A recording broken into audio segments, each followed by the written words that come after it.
Good morning, viewers. You are live at Championing Uganda TV here at Fort Fun City in Fort Portal City. In the studios this morning, we have guests from education sector. On my left is Aharikundira Richard. My right is Mr. Byamugisha Robert. All our teachers. You are welcome to Championing Uganda TV. We shall be looking at education in Uganda, and we shall be discussing issues, policies, and issues. Richard, you have been in the education sector for some good years. Now I think close to 4 years. And briefly tell us about your experience in education as a teacher. Thank you so much, the moderator for today, and good morning, our dear viewers. As I have been introduced, my name is Aharikundira Richard, and my experience in education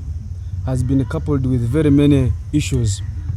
One of our greatest scholar, Nelson Mandela, akagamba nti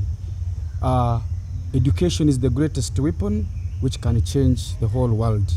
And for that matter, ningenda munyikirize mbanze nsima abazaire abasagikira abana bitu kusoma kandi nyencha since it is the beginning day. We thank all the parents who are ready to send the children to go and school, to go and study, and also the teachers who are ready to go and teach our learners. So my experience with education has interacted with very many things. For example, the government has come up with very many principles and policies which have enabled buli muntu wena kura yasoma. For example, UPE program and UCE program nezindi zikuroho kuyamba omuntu kurorangu yafuna education wa decente yani zibaziri entaito according to the household income of everyone. Richard, turebere omu education sector, government ekaleta policies nungi nka UPE, USE, nindeba mu tertiary institutions harimo sponsorship, harimo district quota system. Baitu abazaire up to now nibachura mu esente omu government, omu even government schools, USE and UPE schools, esente ni nyingi, abazaire nibachura kimwe. No teka ekikubireta nichi. Much as government has tried to come up with good policies at the likes of UPE, UCE, still we are still having challenges like understaffing, whereby abasomesa bataito, and because of that some head teachers have come up with the PTA program whereby bakoragana na abazaire kurura basasura centers. Hat centers nizo ezabebembezi ba masomero bakozesa kusasura abasomesa abataliha government, and this one has also brought in other issues. For example, like harassing teachers where they are not paid. And I think you are very aware of the issue which is trending on social media, for example, of Madam Winnie Bagambe of Kabarole district, who got sick and eventually went home. And after she came back and claimed her arrears, whereby she took all procedural processes to make sure that she claims the money, and the ministry approved. By up to now, she has not yet been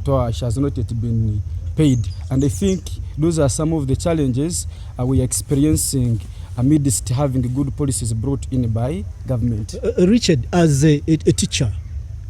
wagira ngo hariho abashomesa betashuri sente zabo nko wagamba narwo mu district ki Kabarole district no teka ngo okuremesa sente zo no issue rundi sector education erumu different stakeholders arumu government officials, for example DEO, inspectors of schools, and these people work hand in hand with the political leaders. And I think the issue of the teacher not being paid involves all these departments. For example, the technical part has a role to play, and the political leaders has a role to play as the head of programs in the district. Okay, okay, thank you. Mr. Byamugisha Robert, you have been in teaching close now I think to 10 years. What experience have you found out, and of course where do you see the future of education in Uganda? Babari mnongo mutebekanisa nabakutureba kandi abaturikirize ninyenda kubanza kusima abatebekanisa ba program egi babari mnonga no kufayo kwenda kumanya ukufa mwihanga akintu kikwatirene no bwegese habukuba obwegese n'utwata hutwena iwabo takarebere kirundi cyo bwegese izobe ryo rarebe akabika ignorance nubwo kwiza kumanya ngo bwegese ni kikuru habukuba I realized recently ignorant people can sit down and even elect an ignorant president and they even cover you the intelligent in their ignorance. So it is very dangerous to live in an ignorant country, an ignorant nation where the majority of the population are completely ignorant of whatever is happening, and where it reaches to an extent where they are even able to elect a president who can lead them to go forward, even when you who claim to be intelligent is involved. It becomes a mess. Now kugaruka habyo bwegese nekintu kirungi ngu nyencha karebe abana na mushanju abana nabateko bana bagaruka ishomero iyo muzira rukunde bampurikize kiryari iwe kutwara umwana wawe ishomero kushoma kiryari iwe kutamutwarayo akubuka umutwarayo no kutamutwarayo byona biriyo mu ngaro zawe kandi okutamutwarayo tokena nyowe tokena championing Uganda kandi tokena M7 nangwa tokena na Ruhanga oirono yehena kuba omwana karabure kushoma ekipanga neza kushitemiyo karabure kushoma akashukar takakwa kandi niwe arukundeba aine omuzinya gukutwara omwana ishomero okimanye ngo umwana gwe kakwiza kubaje niza kubaje abiseje kayawe sukar takujitwara Keneth mu State House kandi takugireta Byamugisha ntagikuretiwe nko muzire abazere abinji nibakira kwetombeto wa munonga bakugira ngo tibakwenda kuza kushomesa abana babo habo kuba esente ezaba hidichaze bakushaba especially mu mashomero ga government ni nyinji munonga omuzeire noshanga ina abana 10 konga oshanga ngo head teacher ya ashabire mitwaro 10 ejo ni miliyoni patam no teka omuzero gwashimukwa nakora ki ecyo kubanza omuntu kushangozira abana 10 bona nabana babo bazire nyenda kubanza kukurusya ewa ariyo mu kintu nk'ecyo habwo kutareba hare nkusasubwe konka kugumye habwo kuba tikintu cyanguhi konka nko kuwakigiremo notekwa kucemera mama irakara kesonga yo kugira ngo sirimu yaya kwasire notekwa kujemera kandi wo tari kujemera ntugirondera ubwenge ntabwo kiwaye nabandi ko nogaruka higuru barondera ubwenge nubuha stama no mukazi wawe koro ryo mukazi stama no mushija wawe koro ryo mushije otine mukazi stama yonko mukisenge cyawe yetegereze olebe ishomero rya government erikuri hihi eryo ri kubasa za mpanga zero waho za shitumba zero reba ishomero ryo ri kubasa kwata umwana umutware kora abotine kasenta akakachake bari kusaba kuba bakusaba sente nyingi tizukana mtwaro 20 nko kukariya kasente kake genda uhikeyo ote yabana batandike kushoma ugambe na headmaster tibyo kwata umwana ukamusindika nke kitereke kwata abana bawugena nabo uhikeyo ugambe na headmaster omushoboro rebzu byawe byukurabamo akukirize abana batandike bashoma ahabwo kubekikuru cya byona nuko ngo abana bashoma na nakugizire ngo izobe ryo muntu ormanya akabi akaryo mu butamanya ntona nakugire nti ntabantu batakuma basa no kwekwata bamara kuba bingi batere nakaruru bagire na president wabo hazi wari kumanya no babasa no kutano mucyo Robert no reba government kato policy UPE, Yes. USE, Yes. free education, yes universal education, yes education for all. Now ko kungira ngu abazere babashabe sente mitwaro 10 nangwa tiziri nyingi kandi in most government schools actually purely government schools tibashimwe kwani bashashura nikimanyisa ki aha government kandi kimanyisa ki aha muntu asheme kwa nashumese umwana we ubare ni baremesa ticyakubire kirungi ngo amashomero ga government gasabe sente konkani nyanda kugambira wari kutureba ngo government akasente akeru kuhera umwana omashomero ga government aga UPE UCE nakasente kake munonga akasente akutka kubasa kurisa mwana tukabasagura mwana bitabo tukakubasa gukora ibintu by'ishomero bikuwetagisa kutemurira compound umukusosuraho na askari oyine kukimanya ngo namashomero ga government arahabashomesa abatara payroll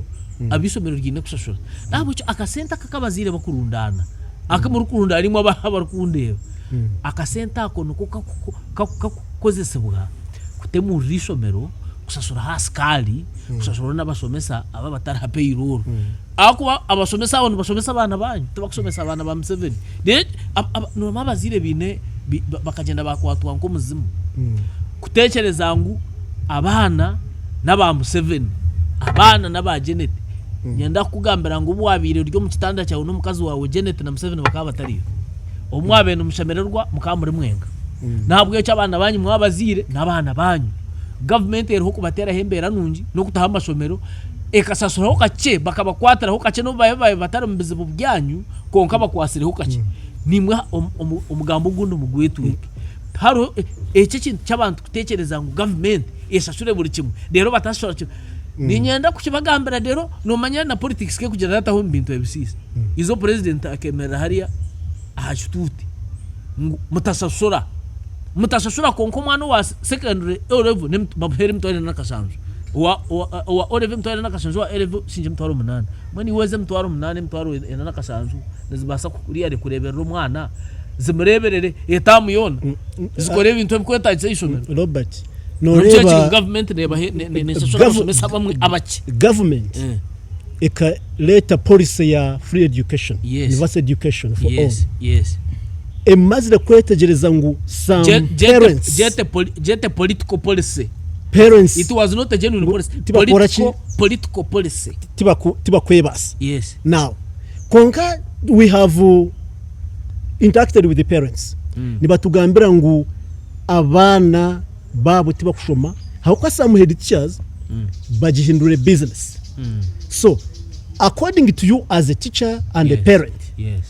no tekateka ngo how should such a child be treated naenda kushoma government tereho free education head teacher naenda sente konka abazere bo mwana tibine sente hati number 1 ninyenda kusaba umuzire kandi nkwesengereze nkwabure no kuhabura free education teri mu Uganda sana kera abiryo mwihangiri ndire tari rya Uganda koko mu Uganda teru hawo kubango kurana kushoboriye hariho umwana kwiza kuzumwishomero ngutakusasura nangwa yade abo kuba nakuze akasenta kachaka kushashura nuko kakuyamba hebintu bimwe ntabwo cyo note ko kuyahanya nko kubasa pakasi dika ibintu byo kwata abantu bakaba ninga waba ryawo free education free where no free education nyende cyo mukikwata omwana wawe nakugira ngo kazo mu kitanda washemerwa no mukazo wa mwazara kumwahereze kuza mwana mwamutaho numutekwa kumulisa numutekwa kumzweka numutekwa kumtwara ishomero nakugira ngo wahirwa government akakwatira hukache ni wakando ukekwatireho tu ebe byona warengu byakushobera byakuremera kimwe hata ono yirukanjiro mu NGOs ezezikwera abana zuraho rokerere zuro nyingi ni oguno muri niza kwizana list zo muri yezo organization konkana zo zine criteria nabatwara abana abatine bazire pure akubano matwine categories z'abana twina abana abatine bazire twina abana abino muziro twina nabana abina bazire babiri now ezo zona category nko kuziri buri bamwe hine nko kubanyegero konka iwe umuzire ariho urukureba utorukundeba n'amaisho yonoteka kutamana kurebuka ngo umwana waje cyo wamongera ogo muzira atine kantu kona ningo mwana ari emfuzi organizations zirhone ziyamba kandi n'amashomero nyenda kugamba n'amashomero nago hariho gagira basari zahishomero sobore kizibu cyawo cyo ine bamba basa kwa basari bagikwe konka to kubasa kubura kusoma ariho pako muzira kiraiza kuyamba obare munonga Robert Richard, where do you see the future of education in Uganda? Abantu bamukaminywena abaliyo ni baturura. The future of education ningirora nti is very bright because the government has continued to come up with good policies. For example, our policy ya sponsoring abana in tertiary institutions like governments, abana bakuba bakozere kurungi, abana abeine obucheka mubiri yabo, those are students with a disability, and also coming up with other programs of skilling Ugandans. So I believe putting in practice and embracing such programs being brought by a government nikija kuyamba omuntu wa buri kiro kurangu yasobera kusomesa omwana we kandi no baraba mazire kusoma yafuna kintu ecyokora. However, these programs nazo zine challenges zazo ya engero tubiro tubalezaho nti for example government nereta program and yetine resources ezikumara kugisagika at the same time nereta program neremo protecting kurungi because some programs have been infiltrated with a lot of corruption and embezzlement of government funds. So if the government policies are to be effective,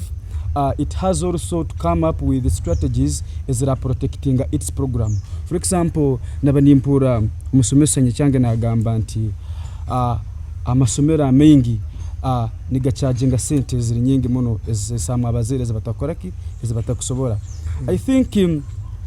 that's what I'm talking about. Government oberaberesere program eroro mulingo gwokurura ngo the program is effective and it is efficient. Ekigenderero cyatumire program egen bagitekaho cyakoraki cyaba achieved. Otherwise noja kusanga ngo lesere program yasigara redundant. So the future is bright if government programs are put in consideration and are embraced the way government champions them to be embraced. Richard, ariho shonga ebereho y'abantu bingi bataketegereza noreba government ikikiriza private sector konka tugire kweteza twashanga ngo abashomesa abinjo mu private institutions and schools nibabona munonga notekateka niki iki government akuzire kurango abantu abo baterera. Government ekikiriza yahereza abantu abeine obusobozi bwo kutandika amasomero agabo kutandikaho. So ekini kimanyisa ngo egneye kaba emuha policies ziyalesere in education system. Like how I said earlier, government ekabere supposed coming up with measures kurora ngo obuturekeriza abantu bakatandika business rundi kutandika amasomero nka business to provide services to Ugandans. Hubo abasomesa abakorayo because government tekubasasura hubo nibajja kubahobata. And I think government, it is high time it came in kurangu the welfare of these teachers nayo yakoraki yaba handled very well because these teachers also pay in sleep in the same country like where we sleep and also have needs to facilitate. So my humble appeal would be that in the government coming up with the policies is favoring private schools, especially on the issue of teachers and learners because abana bona ba government kandi abasomesa bona ba government. So these are Ugandans which deserve equal treatment. Ikigambo cyawo cya muheru ikigambo cyange cyo kumalira nisima championing Uganda TV for coming up with this invention which is helping the Ugandans at large to be politically empowered, socially, economically and educationally empowered. Robert, yego sir, tugambireho noreba yagamba hashunga ya private sector kandi tushangire ngo abashomesa abinji mu private institutions nibabona munonga notekateka n'iki government takozire kureba ngo nabo baba catered for over no ekintu eki government etakozire na wade no kumekinga sure ngo yatekaho eberagiro ebikukora rero tunene kizu cya corruption everywhere umusomesa nazo mwishomera bamuhomora tabakumana contract amashomera ngeye ga private go kureba nebizimbi tabakwa contract umusomesa naija nko kuyija no kwakutandikira akora umushara umwezi go kubanzana ko umushara tuguru umwezi gwa kabiri umushara tuguru umwezi gwa kasate master ya wahirwa na ihumunsa ho yenyuma akwatare imitwaro nk'etano toyina naho kubasa kuza kutabaza akuba toyine contract kare government buri kimwe rinke yacu nagire aturiyo muhangerya everybody for himself and God for us all. Robert, then God for us all. Government shimwe kwa nekora chikureba ngo abashomesa abo babaketa difo hakwa tushangira ngo abantu nibabona ubu yatugambiraho case which is actually causing almost regional outcry. Umukazi akarwara yamara kurwara ya bamya nanka ha payroll kuyagaruka bamuri instatinga ya all the processes bamuha documents izi kumwikiriza kutunga umushahara gwe umushahara bagu processing from Kampala Ministry of Finance ya approvinga bija gwaza aha district account but up to now the woman is crying despite all the procedures court cases being won by her sente zeti bakazimuhere no teka government shimekwa nekora chawo now echo nichona nakugizire the moment you have a situation where we have stinking corruption you must expect all these akubani nyanda kugambara Mr. Keneth waboli omunsi eyi embebazi kubasa kuryemete himbwoji bikirezi kaginene kawo tuba kubasa kugira ngo cyungu cya stress aho yasminto kagirote no mubiya aho kuba embebazazi basa kuryemete himbwozi kaginene nene kafoko msenyi kandi cyungu nkibirashita ku stress aho yemete him nabo echo turyo mu ihanga erye torire corruption hatekaruga ekaruga abembeza bayiguru yagendera shimwe yahiko maka yargo maka yazomba atokore turya har habane saje abaryo no basaba bisebo sente za photo sensasisi sente za kem za kororo kwini ahakuba corruption ekasensera nkai umubano maka hataroho no mukazi na waba abarira abana kukuliba arona abarira abana kura boyfriend tuli omukintu echato tuli kare es tukajikwatizaga konka ebyona bikarugankai bikaruga habutafa ahakurwana senguzi nabo byona biti byo kure byona nabyo byetorera kintu kimwe kuri enguzi tumazire mu buntu ase kintu cyataho mu education cyasise education nyanda kubagambirimo bari kutureba esayo na mukirinde shaheje enguzeje he abasya hati abana nabashoma binkwatire ki abasomesa tabakenda kusomesa ko batabasashora amuherwa byona umwana naheza sinyavo mumusumya hari aza kwega haka certificate ko kugaba panado akusimbe shikatuyo oyize warwero osimba hano bakusimbe shikatu eshikatu nikikwita hata mwaza kufa amurire corruption yabasi umwana no tashomera tabicengere ngwaine mu munano mu chemistry iwe na physics nguna wengu na doctor hari yari umukaba atira mwaka gandura ka white nawe doctor oriyo katwo mukwiza doctor oriyo panado naje kusimba nakusimba bazi byone takubicenga hati ukuvuna no tanof tuwitwa corruption nabwo echo mwamutarwana sizenguzi mukefuka mwafa no mureba aho kuba buri kimwe kifiri wareba education yafa nekizimbenke kito kubasa kuchombe noza kureta no tabara siminte tashire nefu akuba buri umwe nanda kurya engineer no mhekizimbe nanda kurya foreman nanda kurya obahereza kutabura umusenyi nawe nase kumwita ngwe ensi yona mwagita abantu bwo mureba ensi mwagita no mureba mwajuzumuka murinde kiraba aho kwana kujyanta numuza kufa mo ndeba kireka twata ekigambo cyawe cya muheru nikiha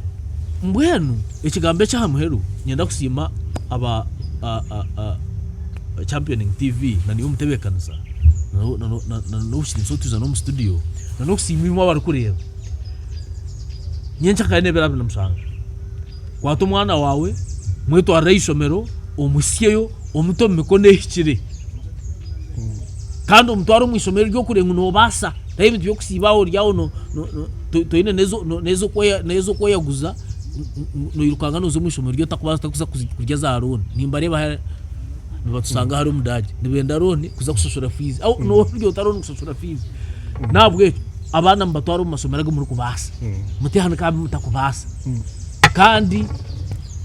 mu Rwanda se oburi bwenguzi echo kumura chikore ihanga ryanyu ndiza kuterera noberere tateriro myaka eji konkara aterero myaka erukwiza nukwiru ihanga rugumizemu ensegumizemu tereko ko gomba mahanga gahera tugenda kwirukira tuguma mu ihanga ryitu kandi akareba gabakoreya barya yorebera abakoreya orebera abazungu begomba kwiza kuzakutaka kora nitu twenda kugenda akubu witu ntwasisa witu ntusisayo twenda kuzahabonira twatanise tukuri hangeri mukwatanise musomesa abana na kugira ngo izobe ryoreba amani go mutasoma the power of ignorance nubwo rumanyango kusomesa umwana ne kintu kirundi Rwanda makazi na mashija twari umwana wawe kusoma mwe bari mnongo wabare Robert nebigambo byawe byo program twajimarira tutini tusima abantu mwena bari batureba tusima bazere bari batwara abana hishomero nisima our brothers and sisters in production and our cameraman abanta mwena mutarugaha championing Uganda TV kwisobo turabuga no gundi murundi wabara munonga